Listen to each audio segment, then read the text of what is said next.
Hi, my name is Sarah Moran. My pen name is S.G. Moran, and I have embarked on a journey to read through all 51 volumes of the Harvard Classics collection. Right now, I'm on volume 4, which is all about Milton. I've read his poems, like assorted poems. Volume 3 had some of his prose, including his Tractate on Education and Areopagitica, which was a defense of free speech. Now, let's talk about Paradise Lost.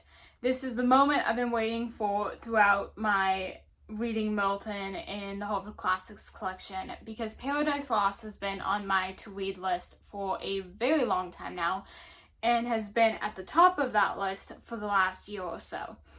And when you think of Milton, probably 9 chances out of 10, you're thinking about Paradise Lost. It's, I think, what he's most famous for, at least in the realm of literature, poetry, that type of thing. And Paradise Lost is just one of those books that's like on every must-read book list, that is just one of those stories that is so impactful and has penetrated into so many different areas of modern media, to the point where you probably can't consume any type of religious fiction type thing without getting some aspect of Paradise Lost mixed in with it. It's very similar to like Dante's Inferno in that regard, that it's just kind of snuck its way into a lot of different areas of our culture. It's a book that I've been very excited to read, and I'm glad it was included in the Harvard Classics, but I did not realize right away that it was included in the Harvard Classics, so I did buy a copy of it to have on my shelf. And so I think I bought this before I purchased my physical copies of the Harvard Classics collection, but now I have a pretty version and I have a reading version, which is great. So this one I actually annotated because I would never annotate any of these. They're historic type books. These are printed in the, I think this edition is printed in the 50s, but it's still, it's a vintage type book. It's collectible. It's of some value. And so I would never mark it in a way that I would a $7 paperback from Amazon. And so that's the nice thing about being able to have a copy like this, is I was able to mark the pages with sticky notes, underline quotes, stuff like that, and it's easy to reference in the future if I so desire to do that. So Paradise Lost was a great read. I really enjoyed it. I enjoyed having this nice floppy one to read and take my time with. I started reading this a little on the side of the other Harvard Classics I read, because I knew it would take me a long time to get through it. And now I'm very grateful I did that, because it took me a lot longer than a week, which I usually try to read the different sections in these within a week so that I can make a next video, but I was able to take my time a little more with this, reading it simultaneously with some of the Harvard Classics, the other Harvard Classics collections. And I also have gotten a wide variety of Milton by doing that. I got his magnum opus of books, and then I got a lot of his lesser known works as well, and I got them simultaneously, which was fantastic. That has been quite the nice little experience for me, and I've really enjoyed being able to read Milton. I've decided that I really like him as an author.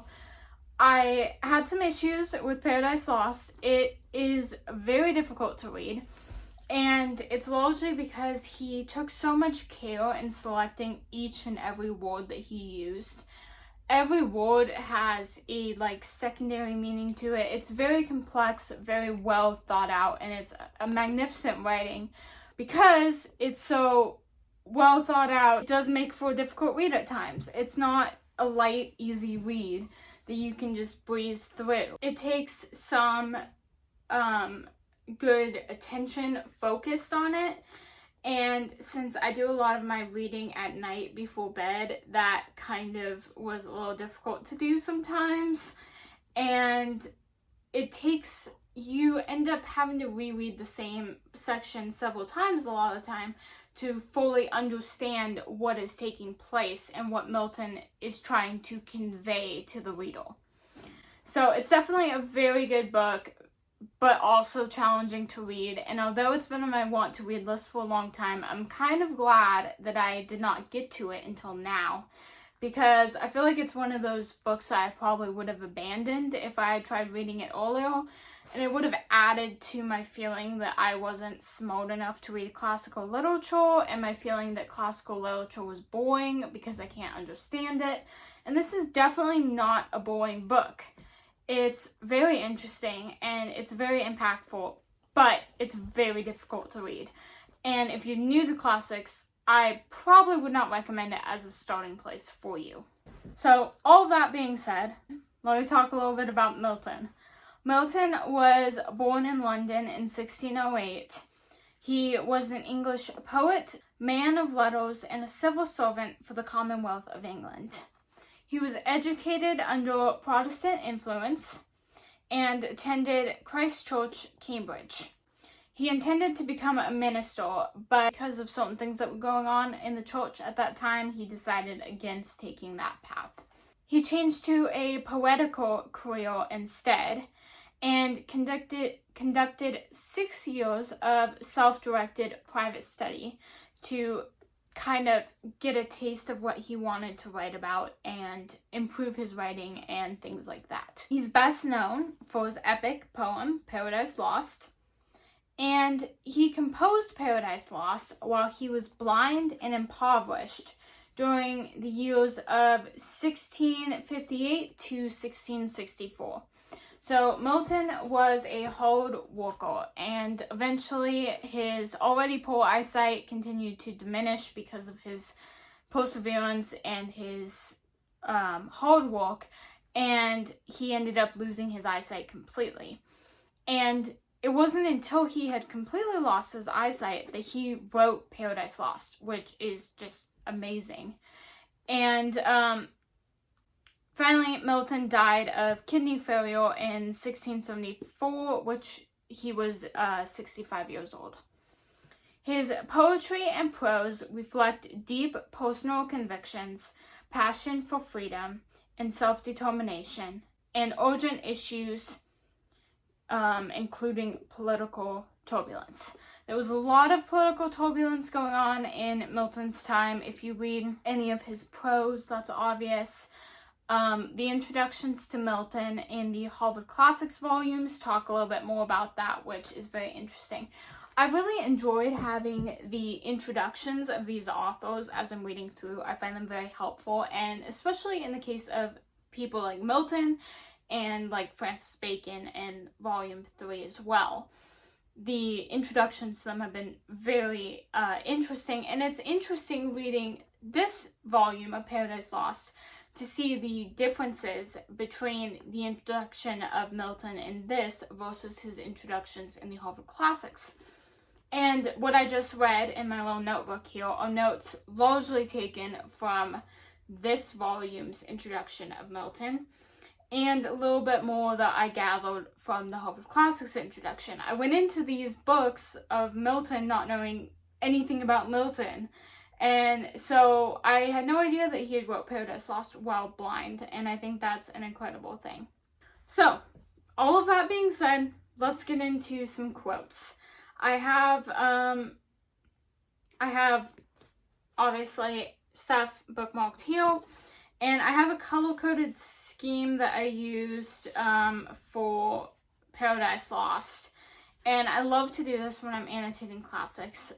Sometimes it works out better than others. My volume of the Brothers Karamazov has definitely had some love. I think I used up like 2 whole sets of some of the colors here. And so, you know, I love annotating books. And especially with classics, it's very helpful. And when I have a bigger book, I like to be able to color code it for certain topics. So in Paradise Lost, I have the like darker, more real blue color as theology, the paler grayish blue as poetic, the white as grief/loss/anger, because there were several like small sections about that type of topics, and then the peach tan type color as Love Sacrifice. And don't ask me why I picked those colors. They were just like all on the same sheet, and I thought they sort of kind of matched the cover okay. One other thing that I would like to talk about this volume, and I noticed flipping through the Harvard Classics that they have it too. So it's nice because Milton wrote a argument for each of his chapters. So like what is happening in the chapter, justifying why the chapter is needed, that type of thing. And this is easier to read, this argument, than the actual text. And so it's very helpful because you read it and you get an idea of the overview of the chapter, what takes place in that chapter, before you go in and read the chapter. So you know what's happening, and it's a lot easier to understand. And this is something that's really helpful that I've noticed. They also have it in certain editions of like Shakespeare. I think it's the Harvard Classics that has descriptions of what happens in each scene. It's just a very useful tool. So if you can find a volume, I think all of the volumes of Paradise Lost probably include that. But if you can find that in other books, that's always very helpful. So the first quote I have is in the area of theology. And I have, with loss of Eden, till one greater man restore us and regain the blissful seat. And then, what in me is dark, illumine, what is low, raise and support, that to the height of this great argument I may assert eternal providence and justify the ways of God to men. And this is just talking as kind of the muse of the story.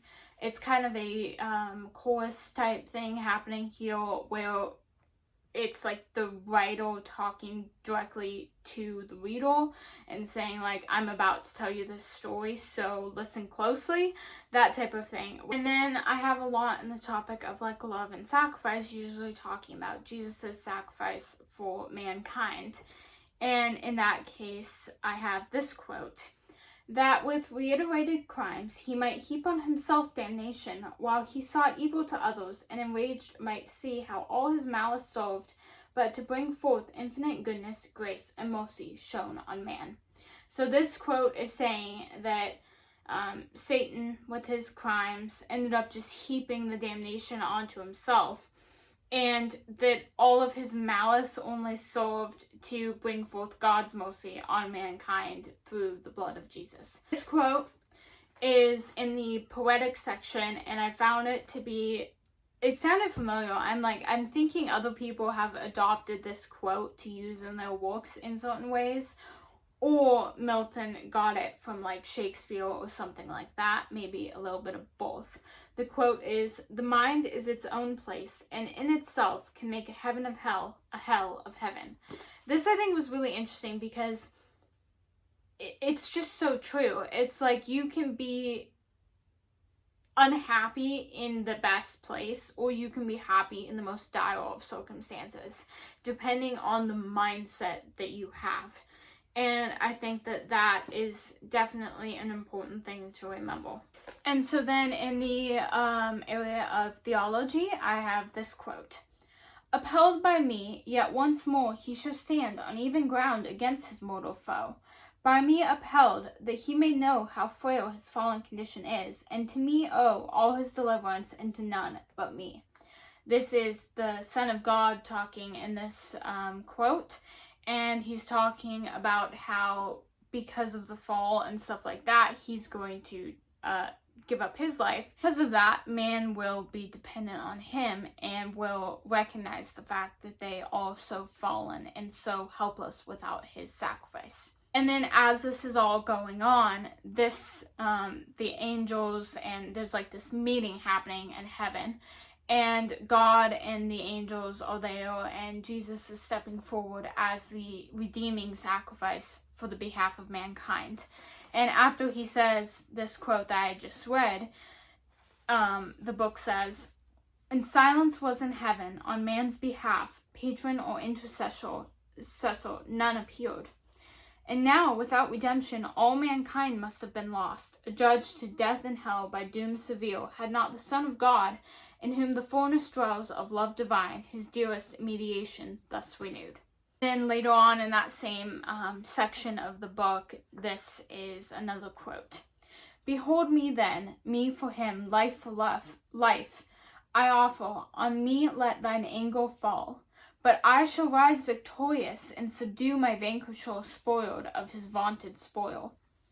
And then a page later in the theology section, it reads, As in him perish all men, so in thee, as from a second root, shall be restored. As many as are restored, without thee none. So this is talking about how after the fall of Adam, all men are doomed to perish. And then Jesus is like the second root where all mankind will be restored. And that's the only way to be restored.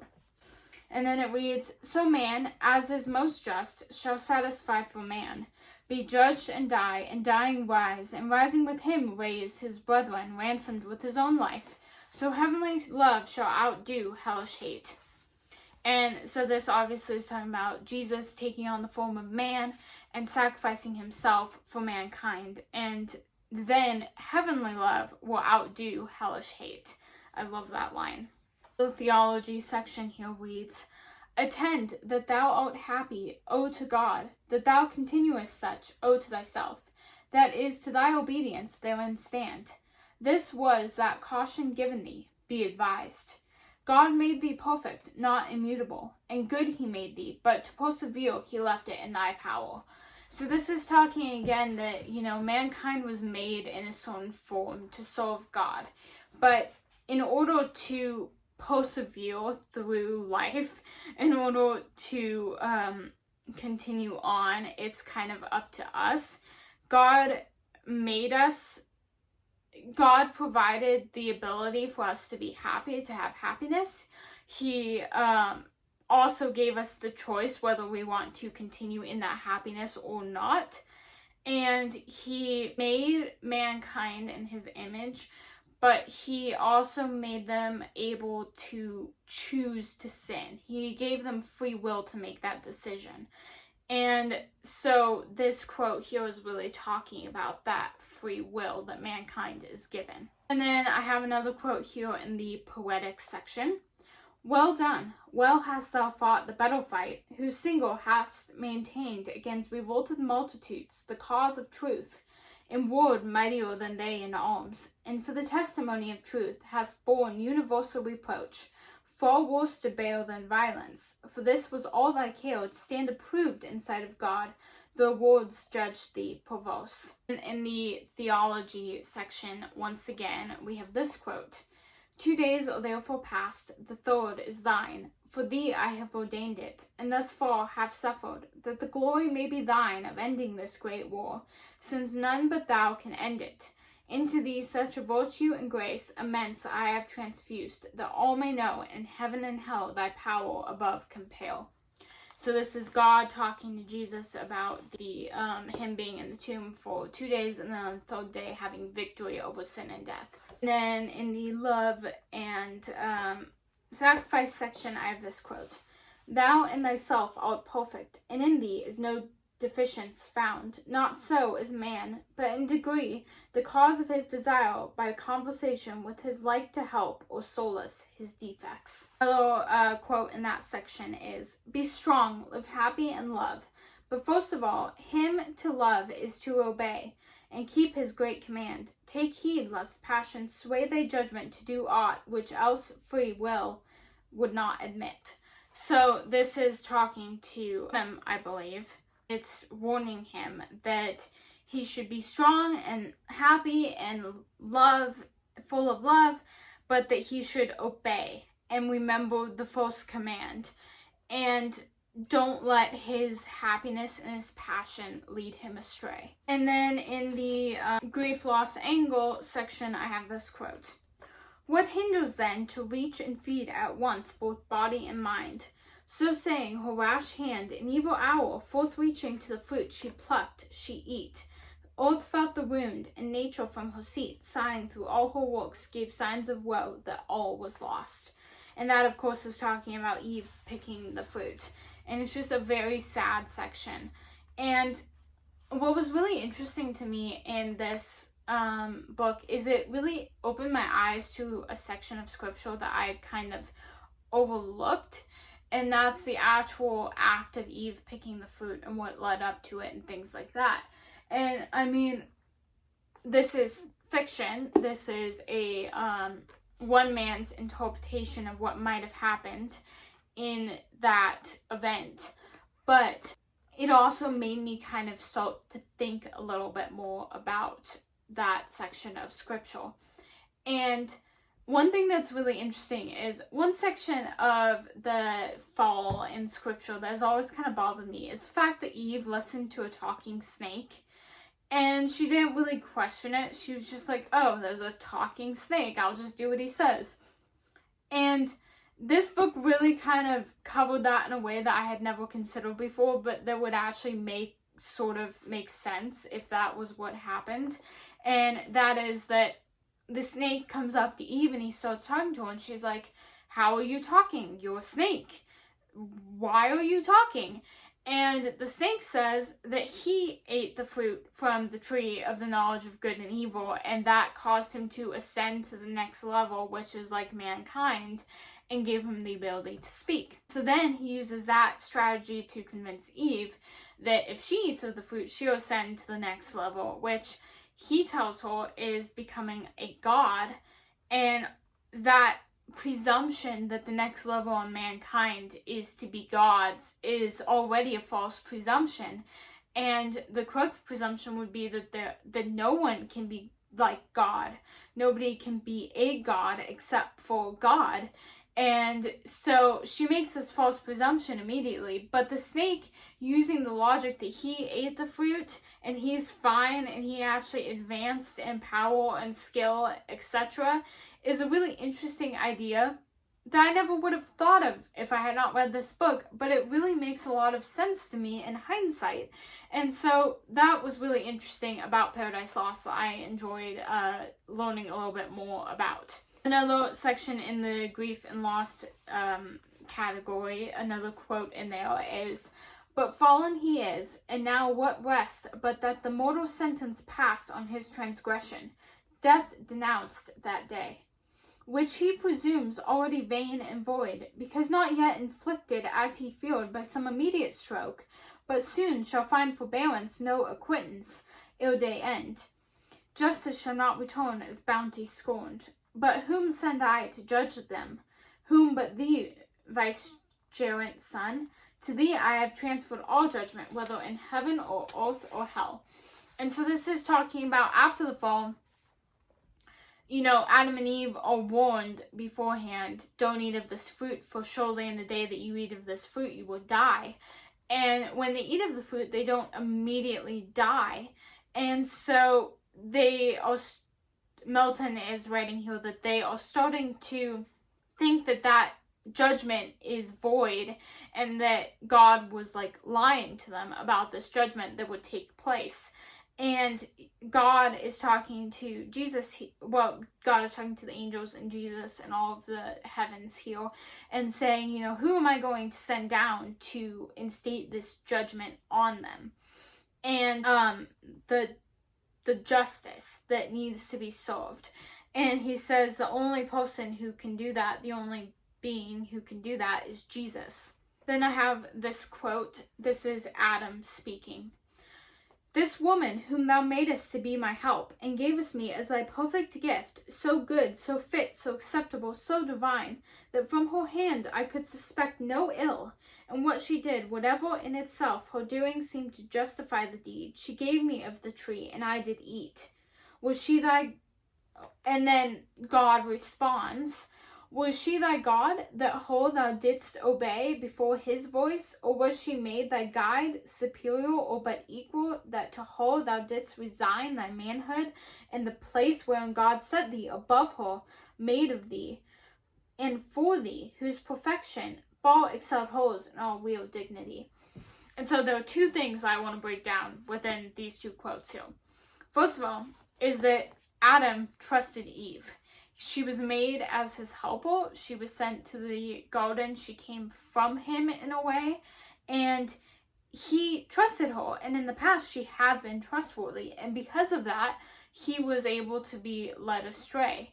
And I mean, there's clearly some level of like excuse pointing fingers here going on, where Adam is like, it's her fault, and Eve's like, it's the snake's fault, and all of that. And they're not accepting that Adam knew the truth not to take the fruit, and he did it anyway.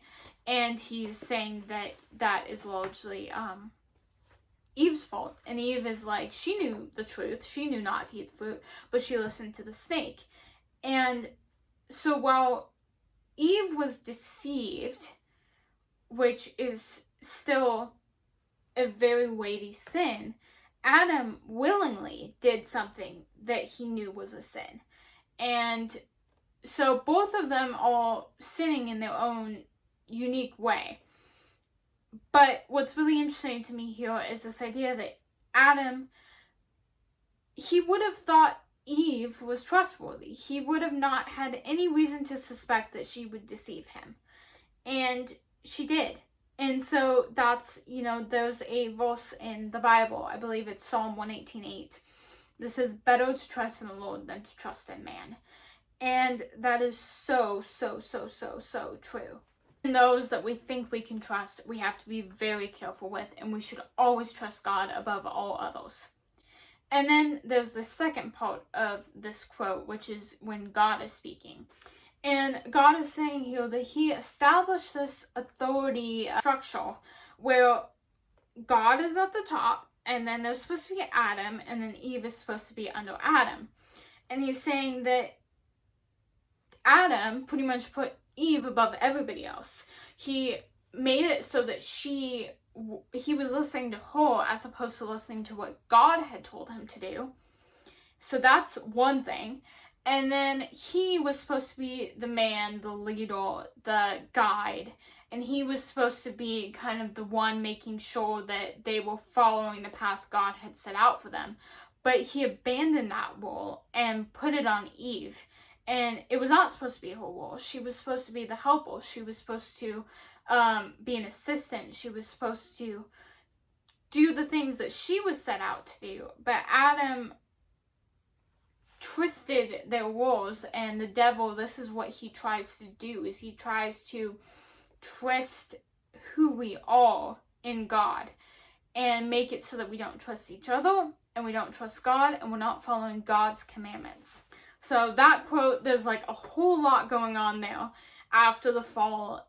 And honestly, the most interesting part of this book I found was right leading up to the fall, and then during the fall, and then after the fall. There's a lot of setup at the beginning that's talking about the fall of the demons and Satan and him trying to figure out a way to get back at God for the battle that he lost and all this type of stuff.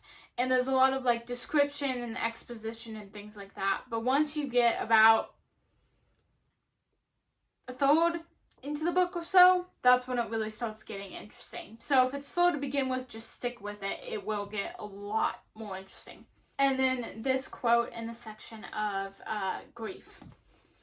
Some blood more precious must be paid for man, just for unjust, that in such righteousness to them by faith imputed, they may find justification towards God and peace of conscience, which the law by ceremonies cannot appease, nor man, the mortal part, perform, and not performing cannot live.